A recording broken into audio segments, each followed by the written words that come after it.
All America, all the time. Sit down, buckle up, and get ready for The Dan Bongino Show. Oh my goodness gracious, look at this audience. It is nice to see you again. Holy cow, it's been a while. It's nice to be back with you right here filling in for the great Dan Bongino. I'm Vince Coglianese. Dan is off this week, and well, I've got the ship today. Today's program, you should know, is brought to you by All Family Pharmacy. Get all your prescriptions shipped right to your door with All Family Pharmacy. Save 10% at allfamilypharmacy.com/Bongino10, code Bongino10. Prescription provided, if appropriate. We love All Family Pharmacy. Thank you for supporting our programs here. It is so good to see all of you. Are you having a nice Independence Day week as we head into it? I hope you are. As we're headed into the 250th anniversary of our great country. This audience is incredible. It is so nice to be back with you here at the 10 o'clock Eastern time slot, at least for today with you. For those of you who join me each morning on my program at 8 a.m. Eastern, thank you. I'm on rumble.com/Vince each morning. And we love doing the show there. It's been such an epic success. Thank you for making it that way. And I promise you, we've got a great episode ahead. I need to talk to you about an issue that is near and dear to my heart, and I am certain is near and dear to yours: election integrity, the Save America Act. Yes, we'll gavel in today as we talk about that. Super important for us to get this conversation underway today. And a lot to discuss on that front. Also, we are kind of keeping a side eye on whether or not we get breaking news out of the United States Supreme Court today. We may or may not, on the issue of birthright citizenship. What a big case. We've gotten a lot of good decisions from the Supreme Court in the last week, but I'm on guard here, as I'm sure you are too, that maybe they were just fattening us up before the slaughter. I hope not. I hope we get another big victory here. It should be 9-0. There's no way that Chinese nationals should be able to pour into our country, pop out a baby, have an American citizen, and then we're screwed over? What kind of system is that? That's insanity. So hopefully the court is on the side of decency in the United States Constitution and the American people. We'll see. We'll see if that decision even comes out today, but keeping an eye on that as well. So in other words, we've got a lot to get to on this mighty Dan Bongino show. Also, of course, Dan, in case you're wondering, maybe you just arrived, Dan's on vacation this week, a well-earned break. You'll hear from Sean Farish on Wednesday. Isn't that right, Justin? We have Sean Farish on Wednesday on the program? Correct. Yes, that's correct, he says. So you'll be able to hear from the great Sean Farish on Wednesday as well. So we've got content for you. Don't you worry. And as always, please subscribe to my program. I'll keep delivering for you all week long this week. Before we get into the content of the show today, I do want to thank American Financing for supporting it. In today's uncertain economy, American Financing really is helping families find a way out of the high interest trap. We're heading into summer, of course. Man, it's here. But that economic cloud, not clearing for a lot of middle-class families. Between persistent inflation, thanks Joe Biden, and the cost of daily life, you're likely feeling the pressure. You've worked hard for your home and probably have more equity than you realize. Yet the summer surge is forcing many to rely on credit cards. It's an exhausting cycle. But American Financing understands that 2026 requires a real strategy. This is why they have salary-based mortgage consultants. You see, with mortgage rates in the fives, their customers are saving an average of $800 a month by wiping out high-interest debt. That's money that stays in your pocket to fight back against rising costs. No upfront fees, no pressure. And if you start today, you could delay 2 mortgage payments. Call American Financing today, 888-994-7660. That's 888-994-7660, or visit AmericanFinancing.net/Bongino. Shall we? Let's dive in. Let's dive right into this. The Save America Act. And as I do it, you should know that one of our favorites, a favorite here for Dan Bongino's audience and a favorite for my audience, producer Jim Verdi with our radio show. Producer Jim keeps the meeting minutes every time we have this meeting on the Save America Act. We have to gather together again to do that today. And here's why. John Thune is a problem. John Thune, the Senate Majority Leader, is a big problem. In fact, he is one of the primary reasons you and I don't get to have nice things. And in this case, nice things is election integrity, is the Save America Act. Now, for those who haven't followed the details closely, a tight summary of the Save America Act. You need to prove you're an American citizen when you register to vote. Simple. You need to show an ID when you do cast a ballot. Simple. Non-citizens should be purged from the voting rolls. Very simple. And we should have fewer mail-in ballots because those are the primary vectors for fraud. And the president has added other things like no men and women's sports. In other words, it's an anti-cheating bill. No cheating in elections, no cheating in women's sports, no cheating. Pretty simple.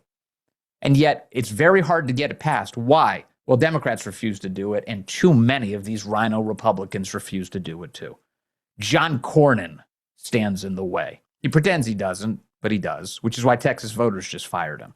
Bill Cassidy stands in the way. He pretends he doesn't, but he does, which is why Louisiana voters just fired him. Thumbelina, Thom Tillis of North Carolina stands in the way. He pretends he doesn't, but he knew North Carolina voters were about to fire him, so he announced his retirement. A lot of these guys are standing in the way. But nobody deserves more focus and pressure than the leadership of the Republicans. And that would be John Thune and John Barrasso, the two Johns. Thune, the majority leader, keeps acting like he's just a weatherman or some sort of play-by-play commentator. Oh, shucks, we just don't have the votes. Have you tried for them? Have you put in any effort to get them? Have you twisted any arms? Have you threatened committee assignments? Have you threatened to shut down any of the fundraising dollars from going to any of these senators as they run for re-election? Have you threatened to take away their vacation time? Oh, wait, you're on vacation right now. The answer to those questions is no. John Thune has not exerted any of the levers necessary to actually get this thing passed. It can get passed. He just refuses to do the work. He refuses. And in fact, the president has been, I would say, too kind to the guy. He keeps treating him very nicely, but at some point, that niceness will go away. And President Trump's going to get very tough with John Thune. John Thune's not going to like that. So why not get ahead of it, John, and pass the Save America Act? Twist the arms and get it done. John Barrasso is the majority whip. That's his job. His job is to whip the votes. There's no evidence he's doing that. So yeah, we've got problems. And many of you have been calling these senators, have been calling John Thune, have been emailing him, have been telling your own state senators, you want this done. Please keep that pressure on. It has to continue. It has to. But let me start with the president of the United States today. It's usually a good way to frame a conversation. Here's the president talking about the fact that he has to fight both Democrats and Republicans. And in this case, he calls out Lisa Murkowski of Alaska, who's another one who's a big headache in this whole process. Cut 5, watch this. And now we have to pass the Save America Act to protect our sacred American elections. Have to pass.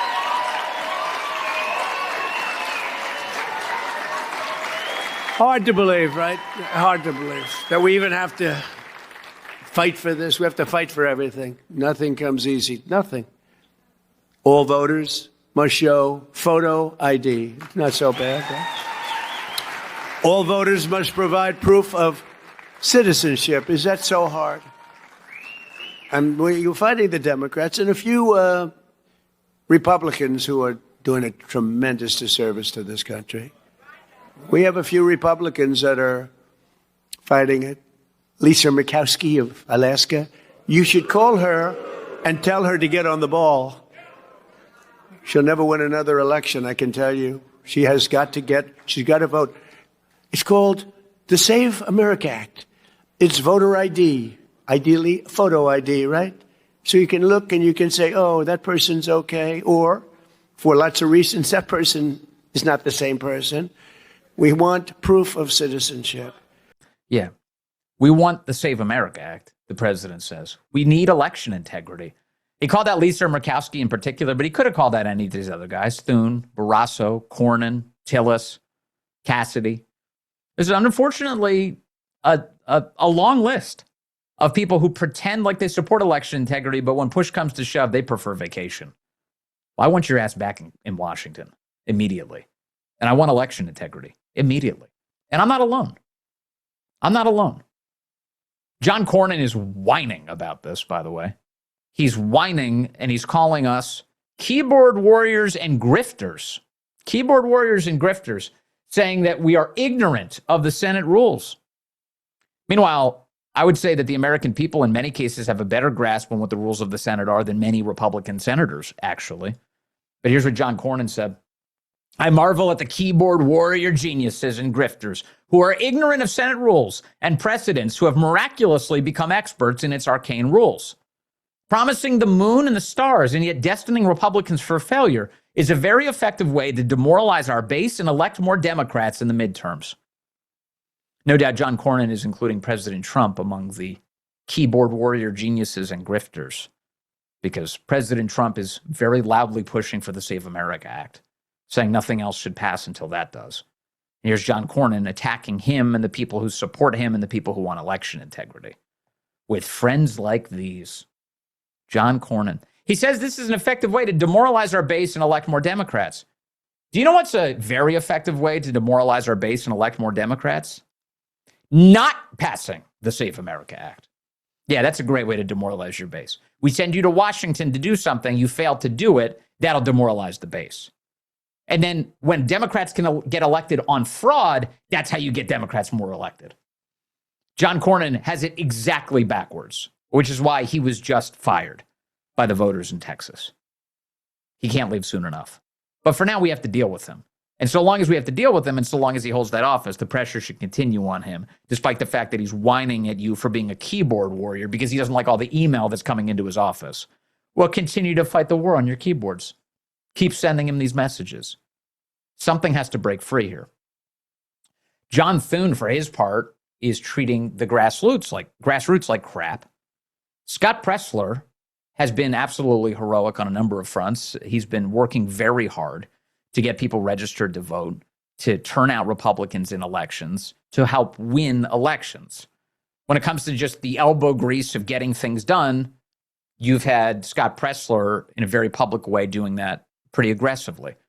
And more Americans should take Scott's demeanor. They should be like Scott and fight very hard to stop the left. That's what Scott's been doing. Scott just showed up this past week in South Dakota. He wanted to go to the Republican Party's conference there in the state to meet with John Thune, if he could, to encourage him to get the Save America Act passed. Now, Scott is not a threat to anybody. I can't imagine Scott posing some sort of physical threat to John Thune.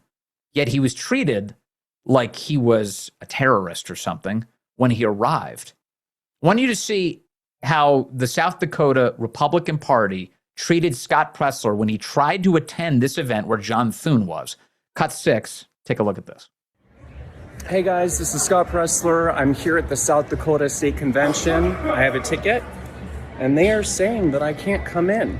So we're going to find out very shortly why I am not being allowed as one of the biggest supporters of President Donald J. Trump. I'm big on Facebook too, and I'm the asshole saying you can't come in because guess what? You're posting this little piss and moan session on Facebook. So you just get the hell out of here. Thank you. Ooh. You see how the grassroots are welcomed in Senate Majority Leader Thune's territory. Interesting, my friends. I don't think this is a good reflection of the South Dakota GOP, but I thank him for his honesty. Though, what's your Matthew Bruner, Sergeant at Arms? That was, Matthew Bruner, Sergeant at Arms, the tool in the cowboy hat, who said that Scott Presler is not welcome inside the event and treated him like crap. You don't have to treat him like crap. What are you treating him like crap for? Scott Presler's been rowing one of those oars like crazy on behalf of advancing the president's agenda and the well-being of this country. And you're going to treat him like garbage? Bad idea, dude. Very bad idea. Now, why was he treated like garbage? Who blocked him from coming in? Well, it turns out the answer to that question is John Thune himself, or at least John Thune's staff, because the chairman of the South Dakota Republican Party is a guy called Jim Eschenbaum. And he was caught on camera explaining that John Thune barred Scott Presler from going into the event. Watch this. Did John Thune specifically ask that Scott Presler not attend this event? Yes. Okay, is John Thune a member of the convention committee? No. So how does he have the authority to remove people from events? He has nicely. He has a. Please let Scott Presler in. He has a lot of security in there, and Is Mr. Presler considered a security threat? not to me. But I'm not going to go in there and argue with the Secret Service. Thank you, James. Well, first of all, the Secret Service doesn't protect John Thune. That would be Capitol Police. That's incorrect.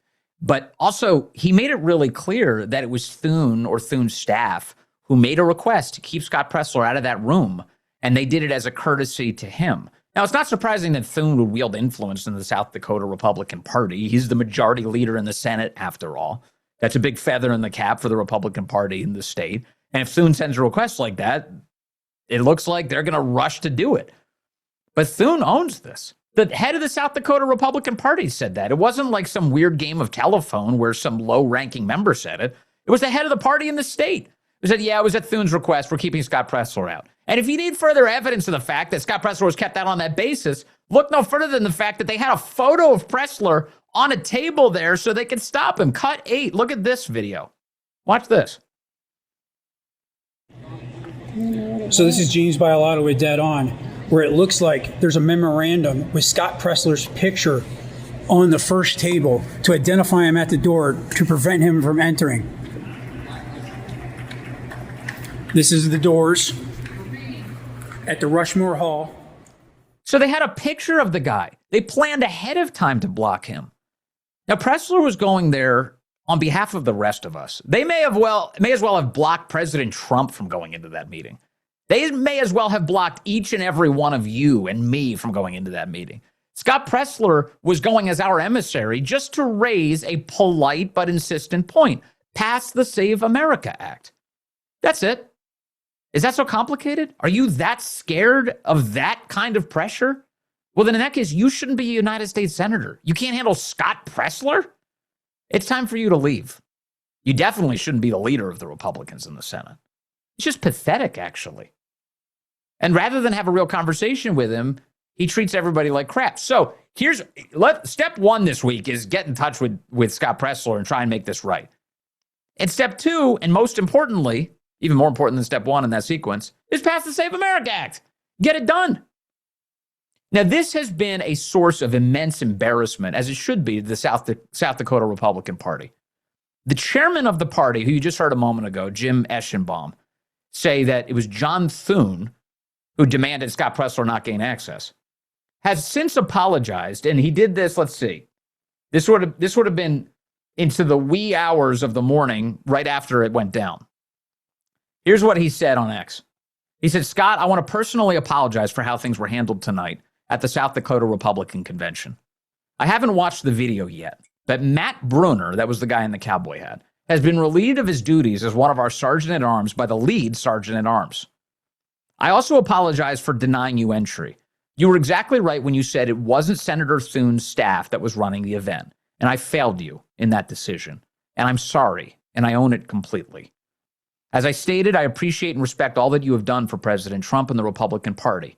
I truly wish this hadn't gotten so out of hand before someone let me know. We will talk more about this tomorrow when I have time to.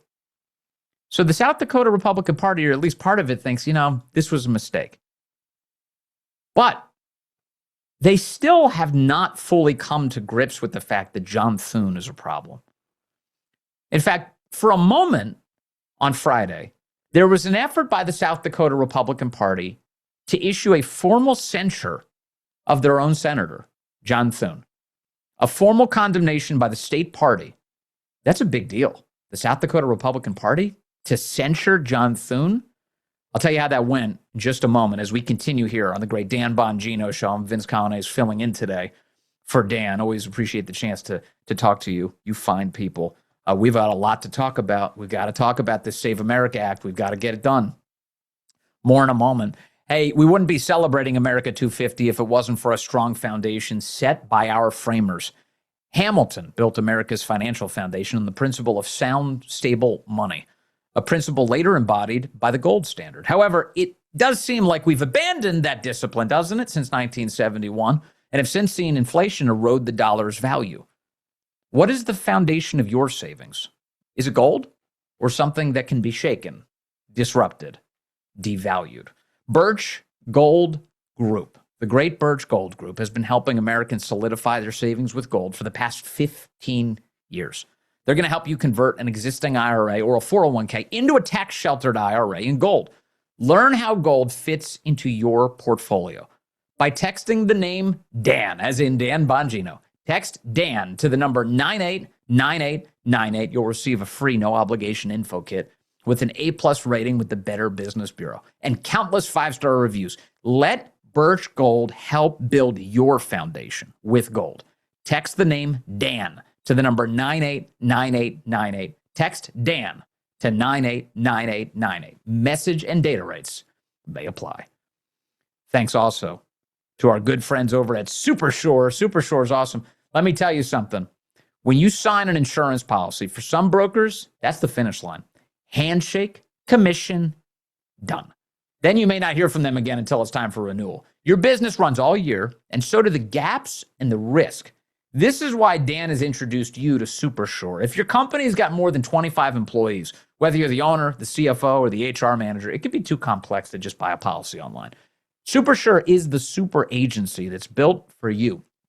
Licensed in every state for your business insurance and employee benefits, all with year-round support for you and your team. At supersure.com, you can access tools like fine print facts, which translates your current policy right there into plain English, so you can actually see what's covered and what's not. Plus a business value calculator, so you can genuinely estimate what your business is worth, so you know what exactly needs protecting. Go to supersure.com/Bongino. One super agency, one powerful platform, all your policies in one place. Go to supersure.com/Bongino. That's supersure.com/Bongino. Consult with a licensed insurance producer to discuss coverage options for your specific business needs. Paid for by Supersure Insurance Agency, LLC, a licensed insurance agency. Thank you so much to Supersure, our great sponsors, for making the show possible as always. And free. By the way, while we're talking about the shows, if you don't mind, if you'd head on over at some point to rumble.com/Vince and subscribe to the program there. Even if you can't join me at 8 o'clock in the morning, each morning, Eastern time. I know it's early, especially if you're some of you West Coast types. Totally fine. It's VOD, video on demand. Anytime you want to, you can watch it. Rumble.com/Vince, and you get the massive spillover benefit of also getting access to Haley Karania's fine show. We're both there on the Bongino Report channel. You can get us both at rumble.com/Vince. I appreciate you for doing that. And by the way, it's so nice to be back with you here, isn't it? I don't know if you feel the same way. I feel great about this. I love being back with you. What a nice year we had together when Dan was doing his thing at the FBI. It was such a joy to get to know all of you, and I feel very good being back with you here at this time right now as Dan's on his well-deserved vacation. It's great to see, and you look as good as ever. Holy cow, you look phenomenal. Okay, let me get back to what's going on here with John Thune. So John Thune's kind of in a world of hurt here. Now he's got the South Dakota Republican Party in chaos because these idiots decided to try and block Scott Presler at his behest. So it came to Friday, and they were contemplating a censure. We're going to censure John Thune because he's failing to get the Save America Act passed. The thing finally goes up to a vote, and it looked like a pretty sparsely attended event when the vote took place. And when they cast the vote, well, they rejected the censure, at least for now. Listen to this. By voice vote, cut 9, the South Dakota Republican Party considering and rejecting a censure of John Thune. Title of the resolution again, the adoption of the resolution rebuking Senator John Thune. All those in favor will say aye. Aye. Those opposed, nay. No.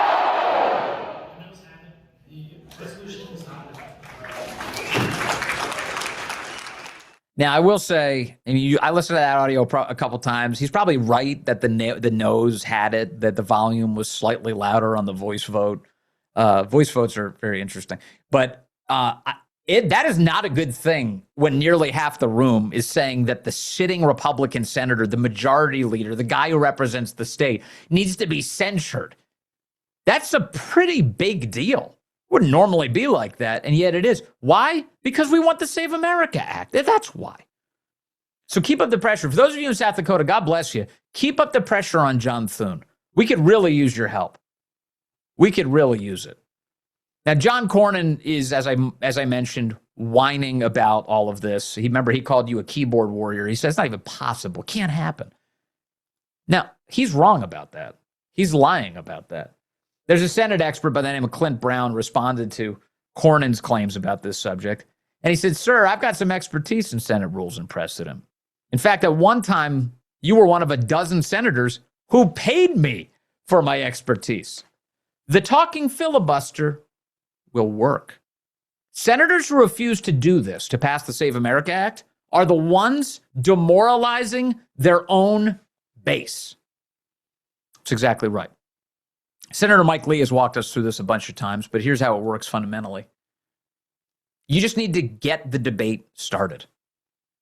Nominally, right now, we've got 50 Republicans. 50 Republicans here who are saying that this thing should pass, or at least they've said it. They've suggested they would pass it. Okay, let's prove it. Let's get it done. And yet, it ain't passed yet. We'll get the debate started. There's a lot of debate about ending debate. We need 60 votes to end debate. We've got some news here. Okay, let's start it. We've got some news so here. Give me a second here. Everyone's telling me we have news. What's the news that I'm looking for here, Justin? Supreme Court ruling. The Supreme Court rules 5-4 that federal law does not prevent Mississippi from counting mail-in ballots that are postmarked by Election Day, but received up to 5 days after, with Chief Justice John Roberts joining an opinion written by Justice Amy Coney Barrett. Federal law. Okay, we're processing this together, ladies and gentlemen, but at its core, what this means is that states can continue to accept ballots after Election Day. This makes no sense whatsoever. None. In every other important thing in life, can you get your birthday card 5 days after your birthday? Is that how it works? If somebody sends you a birthday card, let's do this. Let's just thought experiment. Someone sends you a birthday card and they fail to send it on time and it arrives 5 days after your birthday and you get it, you're like, well, it's kind of belated. Thanks. I mean, I'm glad you thought of me, but you couldn't send it in order to make it to my house on time? And that's just a birthday card. How about a vote? Isn't Election Day supposed to be Election Day? You can't get a ballot in by Election Day? We're giving people months to send in their ballots. Get it in on time. What a pile of garbage. In states like California, you know what they do with their mail-in ballot situation? We just saw it play out with Steve Helton and all these guys, Spencer Pratt. They had a situation where you could set, even if the ballot didn't have a postmark, you could handwrite a postmark date on it in order to satisfy the requirement. Handwrite it. Doesn't that seem like it's ripe for fraud? Yes is the answer. The more ambiguity and the more nonsense you allow, the more nonsense you're going to get in elections. This is precisely why we need the Save America Act. This decision that they just dropped, again, only reading the headline here, I'll believe me, I'm going to dive into this in detail on the big national radio show today, after I get a chance to read the opinion. But a decision like this is ratification for why we are pushing so hard for the Save America Act. One of the things it would do is it would limit the use of mail-in ballots. Jimmy Carter, as a part of the Carter-Baker Commission in the early 2000s, a bipartisan commission studying elections, said that mail-in ballots are the primary source for fraud in elections. We need to limit the use of mail-in ballots, said Carter. Democrats won't say that anymore. They were concerned about it a while ago, but now they're perfectly content with fraud being the state of play because that's how they get power, okay? So the Supremes drop a big decision that seems like a big steaming pile of crap. And did I read that right? It was John Roberts and Amy Coney Barrett joined the libs on the court. Not a shock, but definitely appalling. And what does this say here? This is Fox's summary. The Supreme Court rejects a Republican-led challenge to counting some mail-in ballots that arrive after Election Day. It's a 5-4 decision. The court ruled that states can continue counting ballots received after Election Day if state law allows it and the ballots meet requirements, including being postmarked on time. Justice Amy Coney Barrett wrote the majority opinion. She was joined by Chief Justice John Roberts and, of course, the liberal justices. Justice Samuel Alito dissenting, calling the ruling inconsistent with federal election law and 2 centuries of a historical practice. All right, let me give you a cheat sheet on how to read a Supreme Court decision without knowing much more about it. So even before you dive into the details, if you see that Justice Clarence Thomas and Justice Alito are on the same exact page, go with them. Okay? That's the tip today. That's the tip of the day as I fill in for Dan Bongino. You ready? Go with Clarence Thomas and Samuel Alito. If those justices are on one side of this, that's the side you want to be on. In the rare occasion that they have different opinions, that they're split against each other, then read both of them and figure out who you prefer. But, I tend to be a Justice Thomas guy. But whatever. The point is, if Thomas and Alito are against it, then I'm against it. And they're on the right side of the Constitution and American history. Without even reading the opinion yet, I know that. You can say that with confidence. It's amazing. It's amazing. All right, so we'll keep our eyes on the Supreme Court. Again, we await the birthright citizenship decision. That may be a case we get today. Again, this is we're kind of in a weird situation because I'm doing the live show with you right now. Those of you watching, rumble.com/Bongino. So we're processing live news. But of course, we're also making this into a tremendous podcast for consumption later on, which, of course, if you're listening, thank you. Thank you. God bless you for it. Appreciate you doing that. All right, more in a moment as we get into a little bit more. Is you guys cool with more Save America Act conversation? I feel like this is a very important conversation, and I know Dan is very concerned about this as well. So I figured, you know what, we should service this issue because it matters a great deal. So if you'd like, we'll stick on it. Let me know if you want that as we continue. But first, I want to thank another tremendous sponsor of the program. Our final sponsor of the day is All Family Pharmacy. It's a pharmacy that's doing something most companies just don't have the guts to do. And you probably already know that it's All Family Pharmacy because I just told you that. And also, we love them. They cut out the middlemen completely. No insurance company telling you what you're allowed to have. They streamline the entire process. You fill out a quick form online. A licensed doctor actually reviews it, and if appropriate, writes the prescription. And it ships straight to your door very fast. Here's the thing. We know what we need. Most of us know what we need. Your allergy medications, your blood pressure meds, whatever antibiotic your doctor's told you before. You don't need a lecture. You just need a way to get it without the runaround. And they've got 400 medications, antibiotics, allergy meds, ivermectin, hydroxychloroquine, even the stuff like NAD+, peptides, methylene blue, if you're into the biohacking. Everything's handled online. No insurance, no waiting rooms, just you taking control of your own healthcare. So go to allfamilypharmacy.com/Bongino10. Use the code Bongino10 and save 10% today. Prescription required. Always consult a medical professional before taking any medication. This is not medical advice. Thank you to All Family Pharmacy for supporting this program, this mighty program with this great audience. Thank you very much. Okay. So where are we? You guys, first of all, I'm trying to follow Dan's rule on Don't Get Dead. Thank you, Rebecca. You're right about that. I'm going to keep trying that. Save America Act is a must. Yes. Okay. So people want the Save America Act. Yeah, I do too. I really do. All right. So let me give you some more then. You ready for Thumbelina? Thumbelina sucks. Isn't he the worst? Here he is from North Carolina. He's saying that North Carolina voters are pressuring him too much. Now, pay attention. If you're in North Carolina right now, this is for you. This is your senator saying you are annoying him too much because you want the Save America Act. Cut 10. Watch this. Yeah, I am concerned that we're going to continue to cast doubt on elections in November and erode what has been a 250-year tradition of a peaceful transition of power. You know, I have people telling me I need to implement the SAVE Act immediately in North Carolina, in a state that has voter ID. It was passed when I was Speaker. We've enhanced it even since then, and the president's won 3 times. Why do I, over the next 4 months, have to try to pursue the impossible task of implementing a bill that simply can't be implemented in that time frame? Why are we doing more things to undermine our confidence in elections rather than getting the strong message out that will win for Republicans this year? Talk about the emergence and the rise of the Democrat Socialist of America. Accept that the voting laws are going to be fundamentally what they are today. Win by them. Win by the good results that Republicans have produced, and stop undermining the confidence in the elections. This is a bedrock of our 250-year history of success as the democracy that changed the world. Let's not mess with that between now and November. You're a psycho. You are a complete psycho. You sound like Chuck Schumer.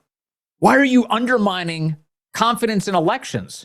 That's what you are doing, Thom. And this whole straw man, like, oh, we aren't going to be able to pass it in time for the midterms. Let's assume that that's the case because the Senate is too lazy and won't get off its rumps to actually do the job. Let's just assume that it takes beyond the midterms to get this thing passed. Okay. Do I want that outcome? No.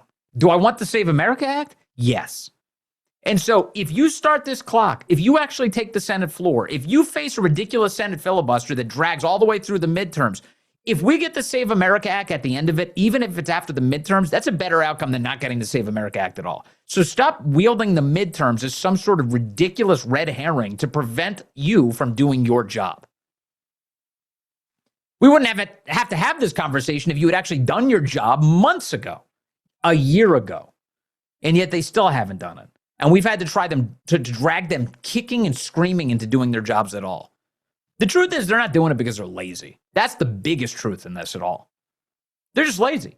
He doesn't want to do his job. He likes being on vacation right now. He likes that they have very few weeks left this year doing any business for the American people whatsoever. He likes it like that.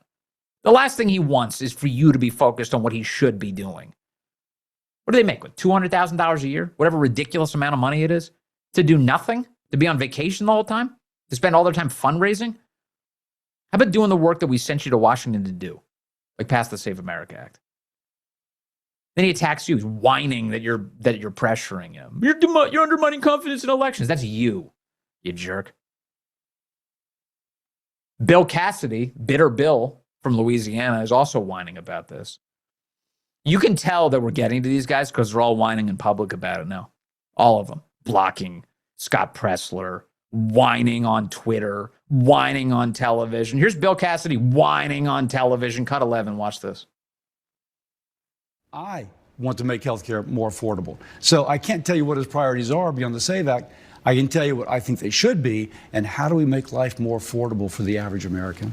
The SAVE Act, he wants to put in place more restrictions around federal elections, but it's already federal law that non-citizens can't vote.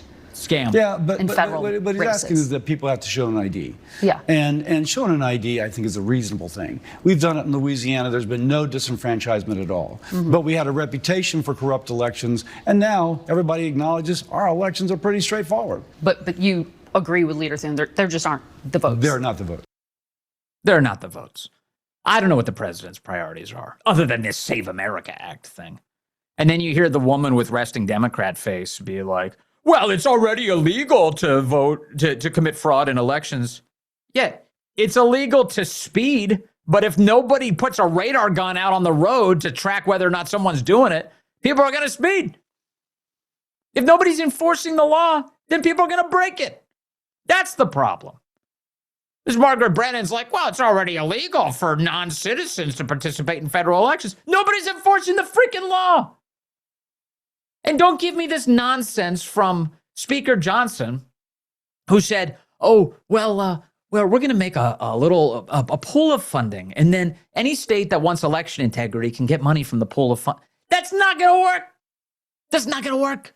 Democrats are not going to take money from your pool of funding in order to have election integrity. In fact, if anything, they'll just steal the money and not have election integrity. How many times do we have to go through this? Why do I have to run the affairs of the United States Congress just to get everything headed in the right direction? I'm getting nonsense from Speaker Johnson. I'm getting no effort whatsoever from John Thune, and I'm getting really ticked off about it. And I'm not alone. You're ticked off about it. We're ticked off about it, which is why these guys are going on national television to whine about it. That's what's happening right now. Cassidy. In fact, in that same interview, the resting Democrat face woman on CBS, Margaret Brennan, was whining about she was whining that the Senate is losing John Cornyn, Thom Tillis, and Bill Cassidy. Now, you and I are cheering that fact. Establishment Washington is very sorry that they're headed out the door. Watch this, cut 12. Will anyone else hold the president accountable once Cornyn's gone and Tillis is gone and you're gone? The simple answer will be yes. The men and women who serve in Congress, by and large, love our country. I mean, they all love our country deeply. And by and large, they will do what is required. Now, when you're running for office, you have to be aware of what your voters are interested in. You have to talk about what your voters are interested in if you want to get reelected. But in the Senate, at least, there's that space of 4 years prior to that. And I think you see every period there's senators that step up and say, we need something different. We need more. The Senate is a separate body, separate from the presidency. I think we're seeing that. Do you think the president understands that? I don't know if the president does. Sometimes he acts as if Congress is merely an appendage. And frankly, sometimes Congress acts like it's an appendage. But that said, I think you got the message yesterday. Congress wants to be read in. And Congress has our rules and procedures that our founding fathers set up. And they set it up precisely so that there would not be too powerful of an institution of a presidency, designed to reflect all of the American people, not just the will of one person. That's being tested right now. I suppose it's being tested. Appendage. You're an appendage. Like a vestigial tail. Got to remove you. Yeah, no, this is insanity. Look, chat, help me out here. Would Republicans have control of the Senate were it not for Trump voters right now? Yes or no? Would they have control of the Senate right now? Yes or no? Would Republicans have control of the United States House of Representatives right now were it not for Trump voters? Yes or no? What's the answer to that question? It's no. It's no. It's no. It's no. There's no's. I see no's in the chat. No. No, no, no, no, no, no, no, no, no. No! You moron. You wouldn't even be in power were it not for Trump voters right now. Trump voters voted not just for the man, Donald Trump. They voted for the agenda. That's what they voted for. They voted for securing our border. They voted for making it possible to afford to live in America, for unleashing American energy. They voted to bring peace to our planet wherever we can do that, and to focus on America first. They voted to restore order to our country, and that includes restoring order to our elections. They voted for the Save America Act. That's what voters wanted. You think election integrity was a small concern to Trump voters? No, it was a preeminent concern. It's like, oh, he's just got to learn that we're a different body and blah, blah, blah. No. And he makes these sort of like weirdo appeals to, oh, the founders wanted us to be separate. Of course the founders wanted a separate branch of government. The whole concept is checks and balances. No question about that. But right now, the American voter has to wield its power over you, which is why Bill Cassidy was just fired. Talk about a check and balance. Louisiana voters were like, I'm done with your crap. It just happened for Cornyn as well in Texas. Thumbelina Tillis saw this coming, the writing on the wall in North Carolina. He got out before voters could throw him out. So, in other words, yeah, that's a check and a balance. And I want you to pay special attention to the fact that Margaret Brennan was lamenting losing the establishment hacks. She wasn't concerned at all about the vulnerability of our elections. Why aren't you fighting harder? Why is this so difficult for you to get this done? 80% of the American people support it. Just put yourself in her role for a minute. How easy would the questions be? They'd be like, why aren't you doing the job the Louisiana voters sent you to office to do? Like, theoretically, she could ask Bill Cassidy, don't you realize that the reason you were fired was because you haven't achieved something as simple as election integrity? Instead, she's sitting there bandying about all sorts of like nonsense about like, oh, it's already illegal to do this, so why would we have safeguards against it? That doesn't make any sense. Or, oh, it really sucks that John Cornyn and Thom and you are leaving. No, it doesn't. It's a great thing. Imagine if we had a legacy media that was actually working to fulfill what the First Amendment was designed to do, which is to work on behalf of the people, to speak truth to power. Imagine. Instead, she's abusing the rights that she has under the First Amendment. It's pretty contemptible. But that's the state of play. That's the state of play. And this is who we have to deal with in Washington. It's a nightmare. It's a total nightmare. But keep up the pressure. It's working. Here, let me tell you the good news in this of all of this. These guys, I promise you, thought this debate was going to be over 6 months ago. They did not think that this would go any further. They thought this was going to be yet another random messaging bill. Oh, that's right. We're all co-sponsors. And then it goes nowhere. Sorry, those are the rules of the Senate. And then they just barrel forward without actually achieving anything for you. And the great thing about this moment has been there's been a grassroots initiative to say, to hell with you, to hell with your stunts. We want this and we want it now. And we're going to stay on you until we get it passed. And if you're not going to do it, we're going to replace you until we get the people who do. This energy, please keep it going. Please. There's nothing astroturfed about this. I don't know a single person, truly, I don't know a single person who's being paid for Save America Act advocacy. Everything about this is from the bottom up. This is as grassroots as anything you and I have ever seen. But that means it's incumbent upon us to keep this energy alive. It's not like there's going to be a bunch of big donors that come flying in to help us. There's not going to be a bunch of big money that comes pouring in to help us. This is going to be grassroots generated all the way until it gets done. And it is now officially, here's the other good news, this is a litmus test for Republican voters in the United States. No more do any of us go forward when we get to choose who our candidates are without this understanding in our minds. Do you support credible elections? Will you pass the Save America Act? That's it. So can something good come of this? Yes, something already has. You and I are more dialed in on the United States Senate, more dialed in on election integrity, more dialed in on how to make America great again than we've ever been before. And that's not going to change. Sorry, Cassidy, Thom, Thune, the rest of you. Sorry. We have your number. It's great.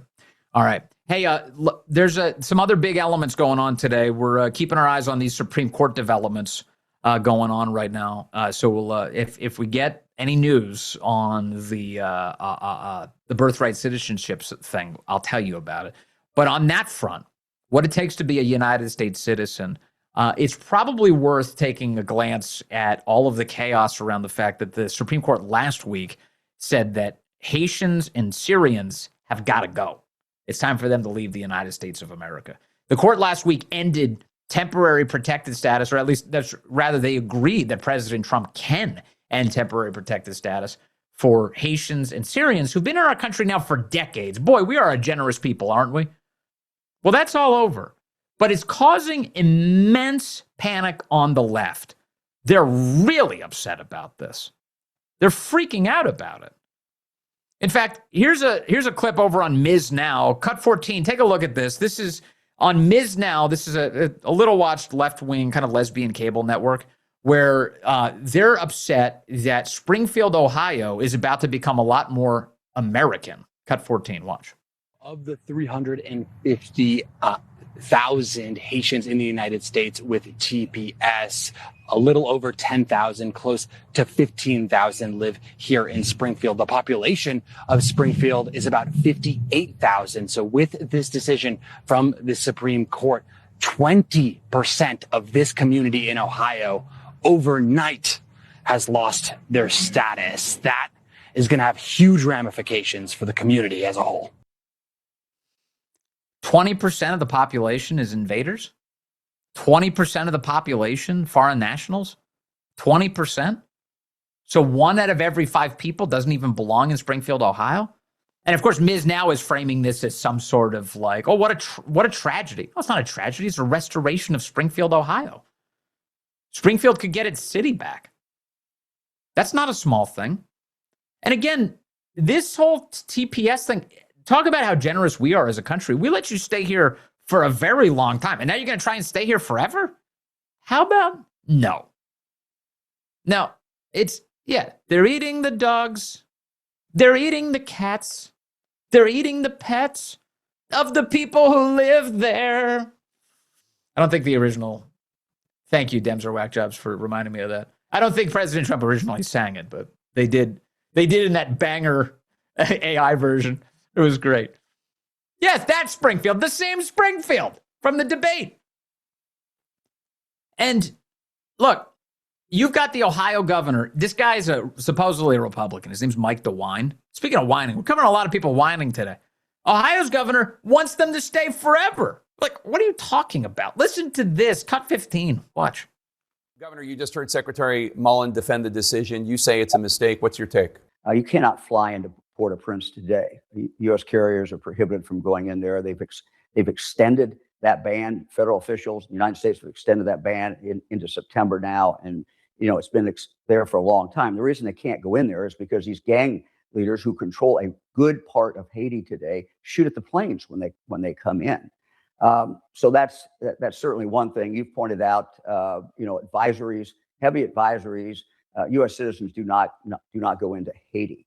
But the other point is, it is not in the United States' interest, certainly not in Ohio's interest, to have people who are working every single day, who are supporting a family, who are buying houses, fixing up old houses, starting businesses, and then put deep roots in this country and really are contributing, and yank them out. I mean, look at what the mayor of Springfield says. Mayor says that is a huge, huge mistake. They're contributing. Rob Rue says they're contributing greatly. Mistake to do that.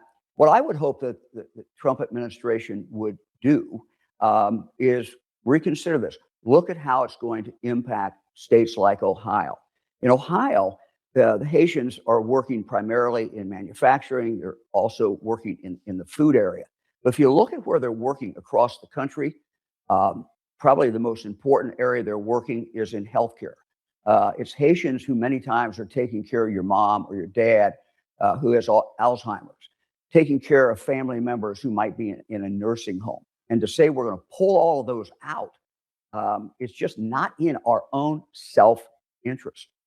Yes, it is. Yes, it is. What a liar. How weak is that guy? It's entirely in our interest.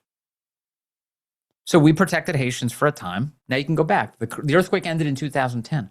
And so, last week, some reporter asked Stephen Miller about this. He was like, hey, is Haiti safe? I was like, yeah, for Haitians.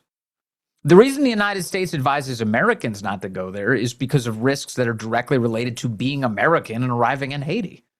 But if you're Haitian, that's where you're from. Wasn't the left up until like 8 minutes ago for reunifying families? We got to keep families together. Let's get them back together.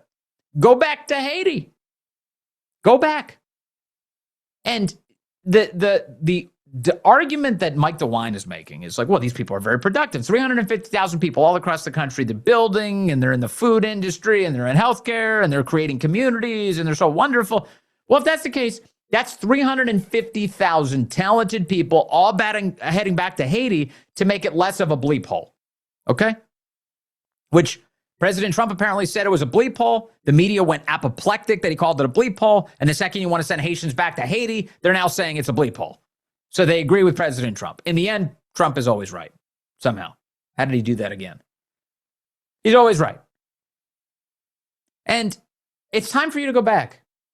You've long overstayed your welcome. And that's fine. You were here, now you can go. It's temporary.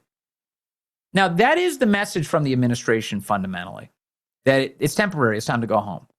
But I am concerned today about a guy called Mark Wayne Mullen. He's the Secretary of the Department of Homeland Security. Chat, did you see his remarks this weekend? He was on television, and he said something that I did not like. He started telling Haitians, well, if you want to stay, there's these other ways that you can stay in the United States. I recommend that you apply to the following programs to attempt to stay here. And I'm sitting here going, wait a second, what are you, their lawyer? You're an immigration lawyer now? You're trying to keep people in the United States? I thought you were the Department of Homeland Security. I thought your job was to safeguard our sovereignty. Why are you giving them advice on how to stay? Watch Mark Wayne Mullen in what I consider to be a suspicious, I'm suspicious of him. I don't like this. And I hope he gets it in check pretty quickly. Cut 18, watch. Temporary protective status was never intended to be permanent. And there's a lot of people that came over here 15, 20 years ago underneath TPS that's already changed their status. The whole time these individuals have been here underneath the temporary protective status, they could have applied for a visa. They could have applied for a LPR. They could have applied for different directions. But the status itself can be ended in its name itself by saying temporary. So these individuals have a couple of choices. They can try to apply for a permanent residence here. They can apply for a temporary visa if they choose to, or they can choose to go back. And if they want to go back, we'll help them with that. If I'm talking directly to the individuals with the temporary protective status, either try to fill out the paperwork and be here underneath a permanent status, or we'll help you get back to your country. We'll actually give you a plane ticket plus roughly $2,100 to help you reestablish when you get there. But temporary protected status, according to the courts and in its name itself, is not permanent status. What is he doing? Why is he telling people you could apply for a legal permanent resident or apply for a visa, apply for these other ways if you want to stay? If I was talking to them, I'd be giving them this advice. Here's the advice you should be giving them. It's time to go home. It's time to make Haiti great. If you've made America great, if that's the frame up, well, then go make Haiti great. Go make Haiti great. We gave you time to get on your feet. Here you are. Now you got a full head of steam. Go use it to make Haiti great. What's the DHS secretary doing? Again, I've seen some people mount up a defense for him, and they're saying things like, oh, well, he's just telling people what the statutes are. It's just a recitation of the statute. Good. He's not their lawyer. Why are you doing that? Your job is safeguarding our homeland, protecting our sovereignty, and helping push forward the president's agenda. I'm not asking how it's possible for them to get amnesty under the law. Why would you even recite things like that? It's too much. And, Mark Wayne Mullen apparently figured out that this was a foot and mouth moment on national television. And he wrote, "Let me be abundantly clear," he said later on Sunday. "Temporary protected status is just that, temporary. Democrats tried to turn this into a de facto amnesty program. President Trump put a stop to it. If you're in the country without status, you're here illegally. Illegal aliens have two choices. They can either accept the $2,600 stipend and a flight home to self-deport, or they will be removed." Look, I've got a lot of trust in the president of the United States. Not everyone who's ever worked for him has been an all-star. There have been some duds. There have been people who put in half the effort that they should have. There have been people with other agendas who thought that they could keep their head down and kind of pretend to work on the Trump agenda. I'm not saying Mark Wayne Mullen is in any of those categories specifically. I am saying that regardless of who's in office, regardless of how much you like them, you should always be attentive to the people who are wielding power over whether or not your country goes in the right direction. All the way up to the president of the United States. One of the great things about President Trump is he takes feedback, including when people disagree with him on things. Especially if you want to reach the same destination but disagree with the strategy. Wonderful. The president welcomes that kind of feedback. But Mark Wayne Mullen, we're on guard, dude. We're on guard for you. And one other thing, just, because in my perpetual honesty, I'm always thinking about these things. You ever wonder if President Trump gave him the job because he thought, you know what, I think he'll be good at this, or at least good enough. And because maybe he's not the most ironclad America First senator ever. Like, in other words, like he kind of took Mark Wayne Mullen out of the Senate because he thought, well, maybe somebody else should take that job and I'll have him as DHS secretary for a time. I don't know. I don't know the answer to that question.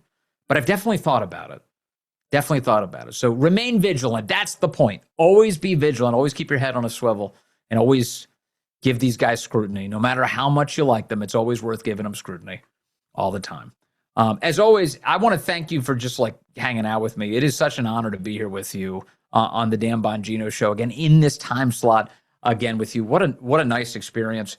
For those of you who want to check out my program each morning, you should do it. Rumble.com/Vince to get my program each day. That's at 8 a.m. Eastern live. But if you can't get up that early, you should try it, though. See if you can do it. But if you can't get up that early, because you're on the West Coast especially, that's okay. Or Hawaii. We love Hawaii. 6-hour difference. That's a big deal. Then get us later. Rumble.com/Vince. You can watch us on demand or subscribe to the podcast. Love to do it. I'm always giving you a daily news update and my takes on all of it. Haley Karania is on at noon Eastern each day on the Bongino Report channel, same channel. Rumble.com/Haley. That's how you get to her. She's great. She really is great. Haley with 2 Y's. Why? Because she is great. Rumble.com/Haley, noon Eastern each day. And also, I got the big national radio show. That's coming up at noon Eastern. Holy crap, there's so many great options. Noon Eastern today, I'm on my big national radio show. You can get your local radio affiliates at thevinceshow.com. And you can also watch us live. We're on rumble.com/Vince from 1 to 3 Eastern. Is that enough things for you to do? I feel like that's enough. The most important thing today, though, is to bug the hell out of the United States Senate. That's the most important thing. And then when you're done with that, check out rumble.com/Bongino, as always, if you're listening on the podcast. God bless you. You guys are really the best. I'll see you on the big radio show today. And we got a lot to do this week. A lot to do. Hey there, I'm Vince. I'm Haley Caradia, Host of Vince. host of Scrolling with Haley. You can always catch my show right here On the Bongino Report. live, 8 a.m. Eastern, weekday mornings. Weekdays at noon. If you miss it, no worries. The show will always be Right here and and anywhere anywhere you you find find a podcast. podcasts. Thanks for watching.